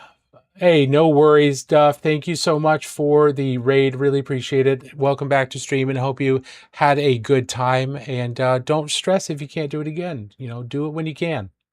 I always wanted to do Crimson Skies. They still make the models. That's the thing. That's the crazy thing. You can still buy the metal models from Ironwind Metals. They still make them. There are no new ones coming out. But it's not like they're out of print. You can just go to their website and see the entire catalog of the original Crimson Skies metal models and buy them. And they're all under $20 each. And you don't need many for a game of Crimson Skies. Yeah, just go to Ironwind Metals and go to their store. Crimson Skies is right there. That's also where you can buy the old, old Ral Partha minis, old Battletech minis, because Ironwind Metals was just bought by Catalyst Games, the current owners of Battletech. And so Ironwind Metals is making all the single metal Battletech models, as opposed to the plastics. They're making those, and they make the new ones too. But you can still buy all the Crimson Sky stuff. You can still buy the old Shadowrun miniatures from the old, like Shadowrun 3rd edition and older. They still got that entire line available. Yeah, they still have all of the molds. I still bought the museum scale Devastator and the museum scale Fury, which are oversized Crimson Skies models that are meant for display. They still have the molds for those. What size are they? These are from the Clicks game, but they're this size.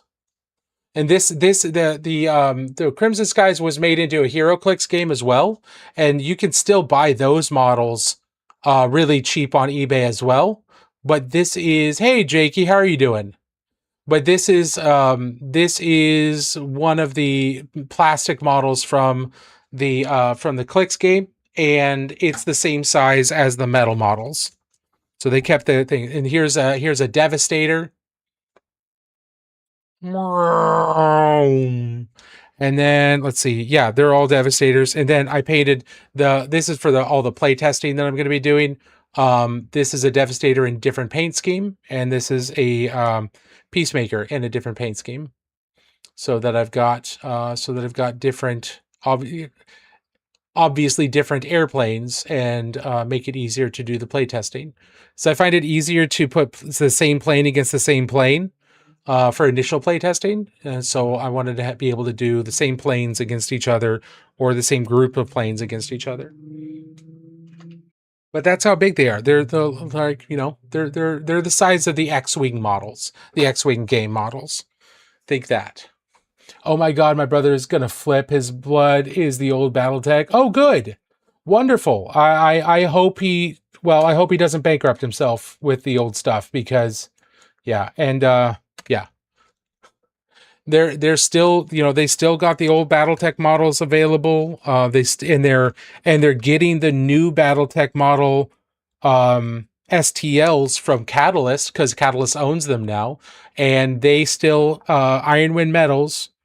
So the reason why Catalyst, Battletech has never sold individual plastic models that you can see. They've only sold them in the salvage boxes, so those are random grab bags, is because Iron Wind Metals had the exclusive right to sell blisters of single models for Battletech.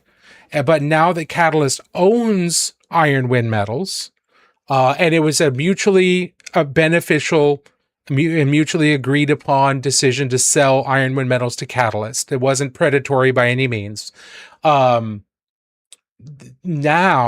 we can, Catalyst can control Welcome to and the have a good influence on what the new models that get sent to Iron Wind for singles packs, which is really cool. And Iron Wind Catalyst said that they aren't discontinuing any of Iron Wind's older stock. The construct is not centered in the scrying area. Sorry. Hey, the mini is off camera. Sorry. I know it's kind of going all over the place there. But yeah. So they're still going to be doing this, the Crimson Skies stuff, these things like that. So you can still. Iron Wind was run by 3 people. Yeah. You paint and play Battletech. Nice, Warlock. Excellent. We were just talking about that because somebody else came in and started talking about Battletech and how they were painting it. And I started talking about I'm collecting Wolf's Dragoons and painting them up as Wolf's Dragoons. Or I'm collecting battle mechs and painting them up as Wolf's Dragoons here. And then we got on to Crimson Skies. Because no one's made a Crimson Skies game, so I'm making a stand-in. But you can still buy the miniatures from Iron Wind Metals for Crimson Skies, which I think is awesome. But it's also insane that no one's redone the Crimson Skies rule set, since you can still get the models. So I don't know. We kind of went all over the place. Do you find learning non-metallic metal was easier with gray, silver, or other colors? I'm just starting and I suck. Everybody sucks, Crashing Adam. I totally understand that, and I still can't get it to look very good with just grays. When I do non-metallic metals, I was mainly in with blue grays for steel. So like, take a look at this arm here. So this is non-metallic metal on the arm, and it's all done with blue-gray paints as opposed to pure grays. And I just can't get pure grays to look anywhere near as good as this. And then I also did the glossy black in the same blue grays. So I find doing non-metallic metal with colors a lot easier. So I found steel easier, then gold was fairly straightforward, and I've been working on other colors since then. So 2 other colors I've been working on and getting used to is bronze. And I did I did this in bronze, and then I also had a sample mini I did in bronze. And then I also did copper. And so I'm slowly figuring those out. I still haven't tackled pure grays because I just can't get them to blend right. But I'm also working on just purple, just kind of a purple, a pink, and a green, just for fun. But yes, I find non-metallic metal is easier to do with colors versus pure grays, because grays, it's hard to get grays to blend for me. I paint mine purple and blue for my Merc company named the Nightwind. Oh, nice, Warlock. That's cool. Sucking is something, and the first step at being kind of good at something. Absolutely, Gus. Any painted metal is better than gray. 100%. I completely agree with you. But yeah, it definitely took me a long time to feel like I was doing well with non-metallic metal, or doing decently with non-metallic metal. It's still not amazing. It's good. It's fine. It works for it, but it's not display quality yet. Because I don't have enough bounce lights, and I don't have a sophisticated enough imagination understanding to get that really complex lighting reflections yet. But we're working on it. We're working on it. Oh, we just had an ad. Shoot, I'm sorry, everybody. I didn't even notice that the ads were going. Real question. Explain your dynamic range for the grayscale values on the model you're working on. If you were to suggest a handful of Proco colors to learn with in the blue-gray range, what would they be? I have the whole line. Yeah, it would be...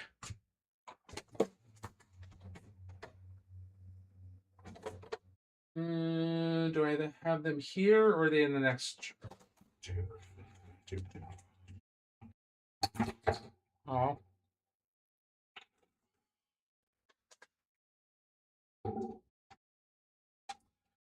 Sorry, somebody just fell over. Give me a second.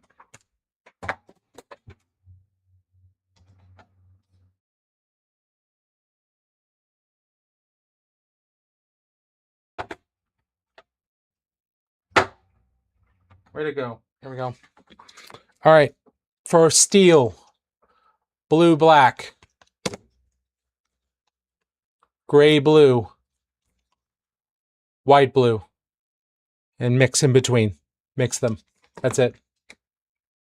I didn't spill paint. I knocked over that bust I showed you before, and the horn became unglued. So I got to reglue that.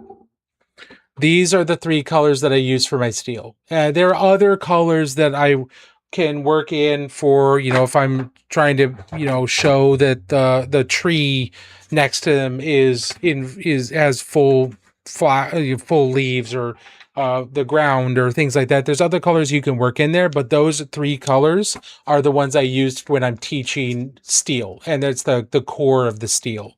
Now, to explain the dynamic range, for the grayscale values, this chapter of Space Marine are called the Wolf Spears, and they have light gray armor. So I decided that the primary, brightest bit in here would be bright neutral gray.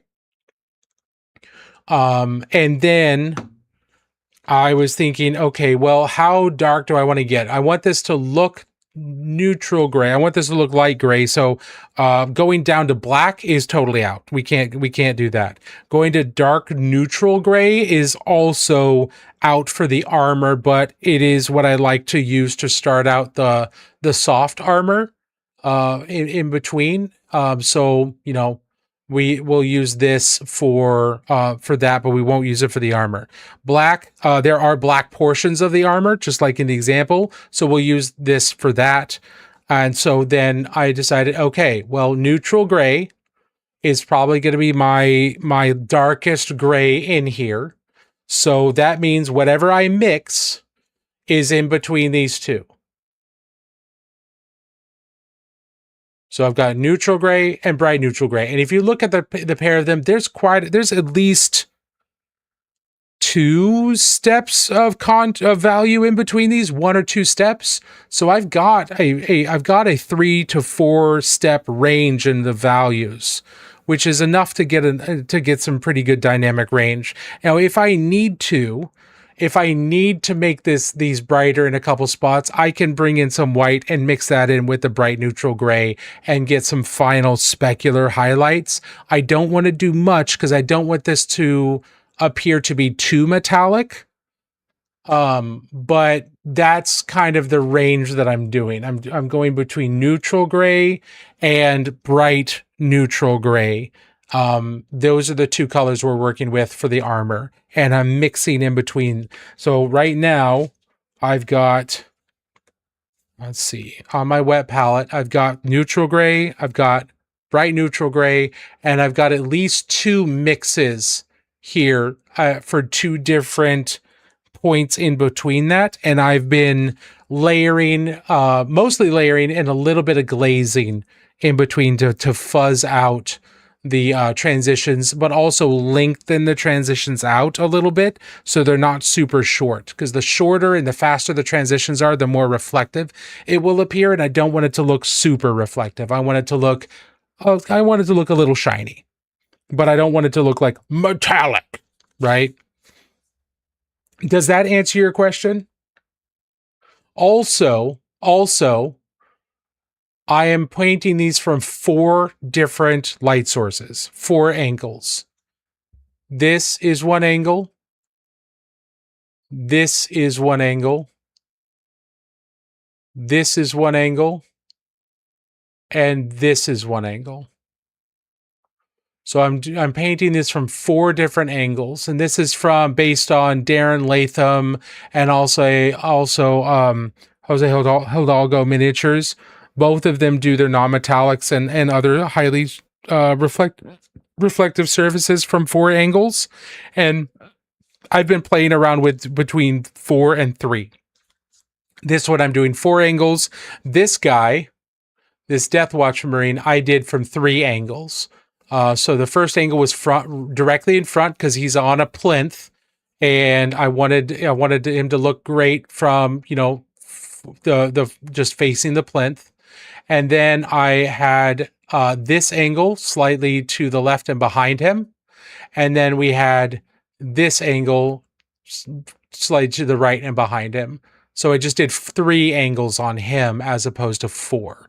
And that kept the number of reflections on each surface a lot more restricted.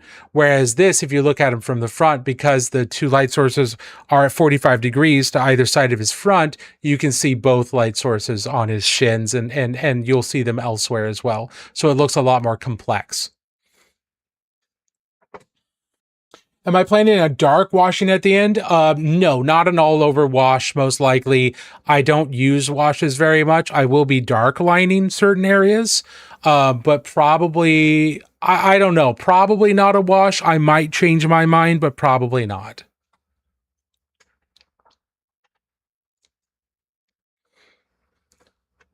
I know there was a lot of explanation there, and I hope that made sense.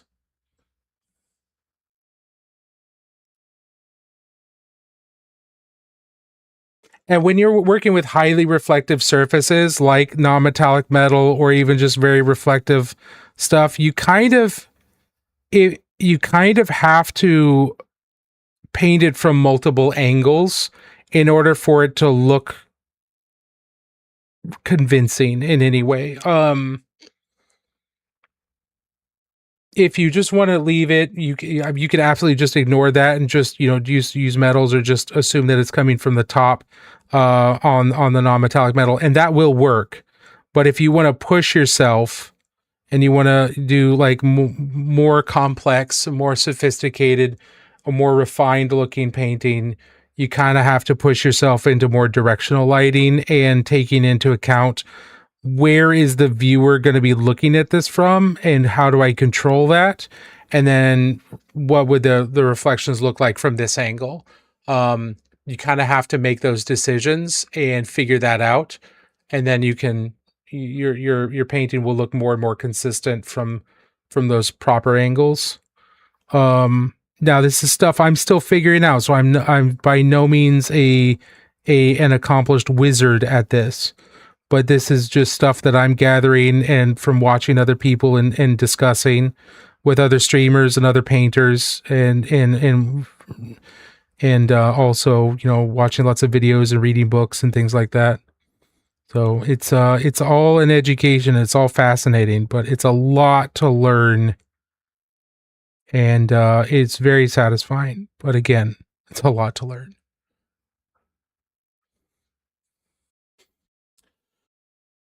I did. Thank you for the deep dive. Absolutely. So are you in this lovely heat dome, the Wonder in Chicago, over by you? Fun times? No, I'm not over in the Chicagoland area. I'm over in Portland, Oregon. And it's a little cool right now. It's only going to hit a high of 75 this week, which is a little cooler than I was expecting for summer. But I'm also happy that I'm not getting melted like in Chicagoland. How else would we know? Don't must be droplets. Yeah. Oh yeah, it's 65 over there. Lucky Best Coast. Yeah, it's pretty cool right now.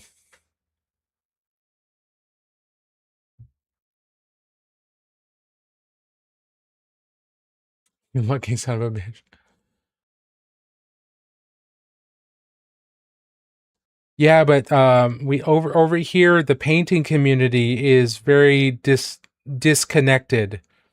There's a lot of good painters here, but we don't have much of a community at the moment, and we're doing multiple things to fix that. But the Chicagoland area, if you're a high level painter, there's a ton of y'all over there. There's a ton of people over there. And there's a huge amount of people for newer people to learn from. It's very, very much more in touch with each other. Whereas here in Portland, it's not so much. Not so much. Also, the closest event to us is LVO, which isn't too bad, but like that's the closest major event, which is unfortunate.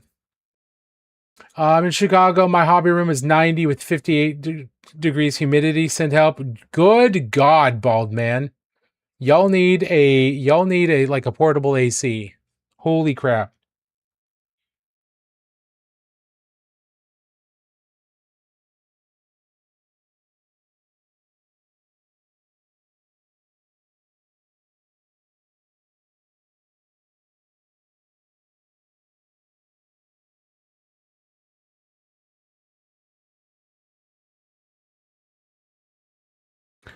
All right. Well, we're getting close to being my normal time to be done because my social battery is running low, being an introvert and all, but also I'm starting to get a headache. So I probably need to hydrate some more and then make sure I'm good there. Well, I think we made some pretty good progress. Last stream we basically just base coated the neutral gray and the black and made sure that was clean. And this stream in the last 3 hours and 16 minutes, we went from just everything being neutral gray or black to this. And I think that's pretty darn good. I think that was pretty darn fast. I feel pretty good about that amount of progress and that amount of time. There's obviously still stuff that needs to be done. There's a bunch of stuff that still needs to be cleaned up, but we still have the still on the lower section, we still have the groin to do, and then we need to move up into the arms and the backpack and everything. And yeah, but I feel pretty darn good about where we are so far with this Wolf Spear Space Marine. Let's zoom out a little bit.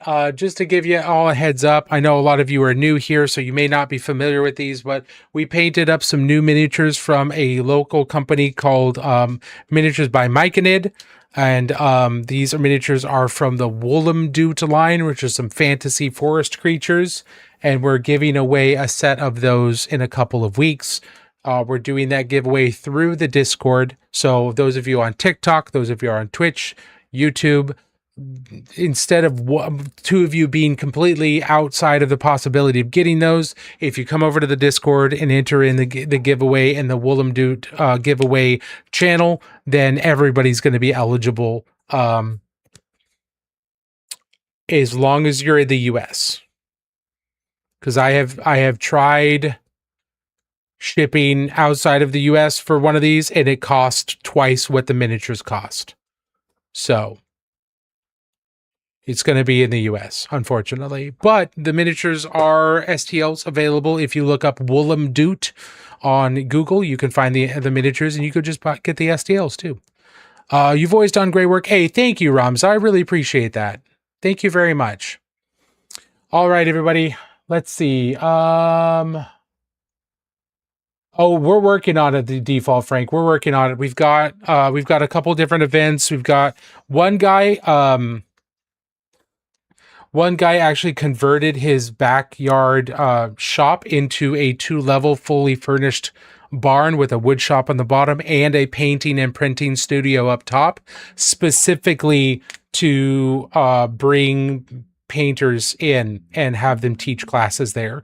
And then there's also Bridge City Hobbies, who are hosting Sam Lentz at pretty soon here, and their whole space was set up to teach classes as well.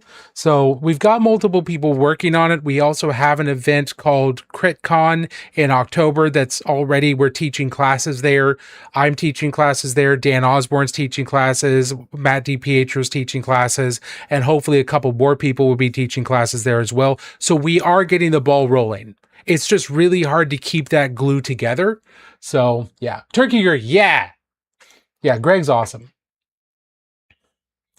Okay, thanks for the tips. Just narrowing down the colors gives me a great non-metallic metal starting point. Yeah, no worries, Crashing Adam. Feel free to reach out on Instagram or TikTok or whatever you want, whatever you want, if you want some feedback on anything you're working on. The thing that I found the easiest to start with is to replicate someone else's paint job. So, like, if you've got a scimitar, find a non-metallic metal scimitar and try to replicate that. That got me my best start, as opposed to me trying to just do it on my own. I used someone else's guide, and then I started breaking it down of why does this work after I did that. Does Crit Con include crit fails? Most likely, yes. Yeah. Yeah, no worries there. All right, let's find someone to raid out to. TikTok, thank you. I miss watching you paint at Genie's. Oh, yeah, I miss Genie's. It was pretty cool. Who is this?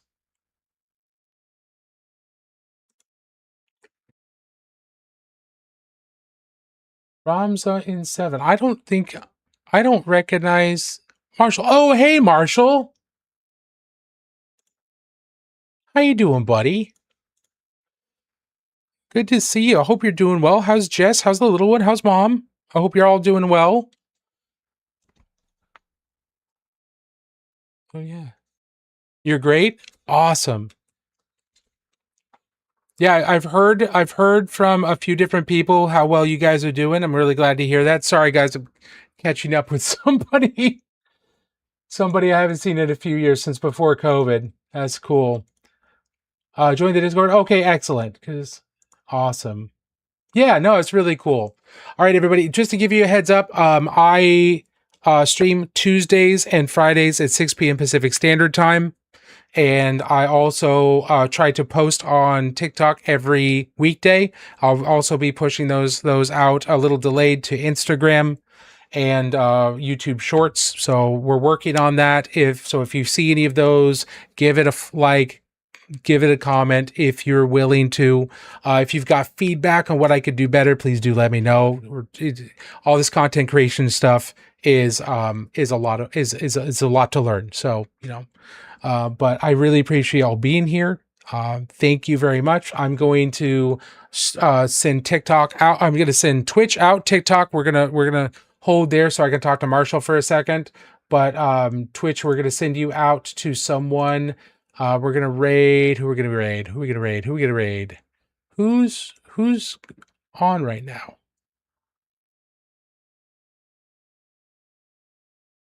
AD Creations. What are you working on? Yeah, AD Creations is good people. So we're going to go raid AD Creations. So please hand them all of the hobby love over on Twitch. Thank you all so much for being here. Jess says hi and she misses you. Oh, hi, Jess. It's good to see you guys. Marsha, did you just randomly come across me on TikTok? That's hysterical. All right. Twitch viewers, thank you so much for being here tonight. I very much appreciate you. Keep doing the thing that keeps you sane until Friday when we see you again. Between now and then, take care of yourself. Try new things. Do the thing that keeps you sane. And always remember that painting is good for the soul. Have a good night, TikTok. Or have a good night, Twitch. You follow me? Okay, so you got the notification. That's cool. Well, I'm glad. That's really nice. I'm glad you popped in. And I'm sorry I didn't recognize you before. Sorry, I gotta take care of some stuff here.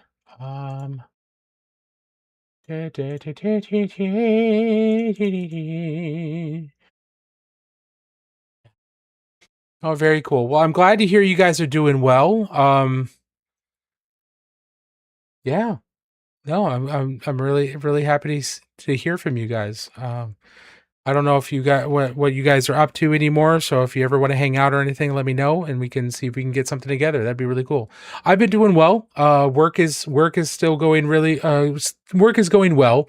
There's some changes happening with work, but it's fine. There's no major concerns or anything. It's just some annoying stuff. Still painting minis, obviously. Still out in Sherwood and living on my own. Been living on my own for a couple of years now. But I'm still in the same complex as Nick and Morgan. But I'm out on my own apartment. And yeah. It's been really good. It's been really good.